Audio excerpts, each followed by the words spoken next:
Hi hello ಎಲ್ರಿಗೂ ನಮಸ್ಕಾರ. Welcome back to my mini vlog. ಇದು ಗಣೇಶ ಹಬ್ಬದ ಮಿನಿ ವ್ಲಾಗ್ ಆಗಿರತ್ತೆ. ಯಾವ ಹಬ್ಬ ಮಾಡ್ತೀನೋ ಬಿಡ್ತೀನೋ ಗೊತ್ತಿಲ್ಲ, ಬಟ್ ಗಣೇಶ ಹಬ್ಬ ಅಂತೂ ನಾನಂತೂ ತುಂಬ ಭಕ್ತಿಯಿಂದ ಮಾಡ್ತೀನಿ.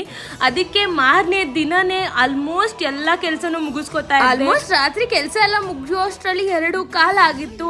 ಆಗ ನಮ್ಮಮ್ಮ ಕರೆದು ಕೈಗೆ ಮೆಹಂದಿ ಹಾಕಿದ್ರು. ಸೊ ಬೆಳಗ್ಗೆ ಬೇಗನೆ ಎದ್ದು ಮತ್ತೆ ತಿರ್ಗಾ ಹೂವೆಲ್ಲ ಹಾಕೊಳ್ಳಕ್ ಸ್ಟಾರ್ಟ್ ಮಾಡ್ಕೊಂಡೆ. ಹಾಗೆ ನಾವು ತಂದಿರುವಂತ ಪುಟ್ಟ ಗಣೇಶನ ನಾನು ಕೂರಿಸ್ಕೊಂಡೆ. ನನ್ಗಂತೂ ಸಿಕ್ಕಾಪಟ್ಟೆ ಇಷ್ಟ ಗಣೇಶ ಅಂತ ಅಂದ್ರೆ. ಟೈಮಿಗೆ ಕರೆಕ್ಟ್ ಆಗಿ ಪೂಜೆನ ಅಮ್ಮ ಮತ್ತೆ ಅಕ್ಕ ಸೇರಿ ಮುಗಿಸ್ಕೊಂಡ್ರು. ಅದಾದ್ಮೇಲೆ ಮೋದಕ ಹಾಗೆ ಕಡುಬು ಎಲ್ಲ ಮಾಡ್ಕೋತಾ ಇದ್ರು. ನನಗಂತೂ ಸ್ವೀಟ್ ಕಡುಬು ಅಂದ್ರೆ ತುಂಬಾನೇ ಇಷ್ಟ.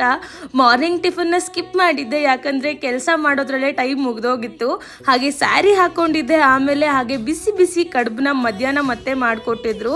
ಹಾಗೆ ನಾನು ಸ್ವಲ್ಪ ಒಡೆ ಹಾಕೋಣ ಅಂತ ಹೇಳ್ಬಿಟ್ಟು ಹಾಕ್ತಾ ಇದ್ದೆ. ನಂಗೆ ಯೂಶಲ್ ಆಗಿ ಖಾರ ಕಡುಬು ಅಷ್ಟೊಂದು ಇಷ್ಟ ಆಗಲ್ಲ ಅಂತ. ಇವತ್ತಿಗಿಷ್ಟೇ, ಸಿಗುವ ಮತ್ತೆ. ಲವ್ ಯು ಆಲ್, ಬಾಯ್, ಜೈ ಶ್ರೀರಾಮ್.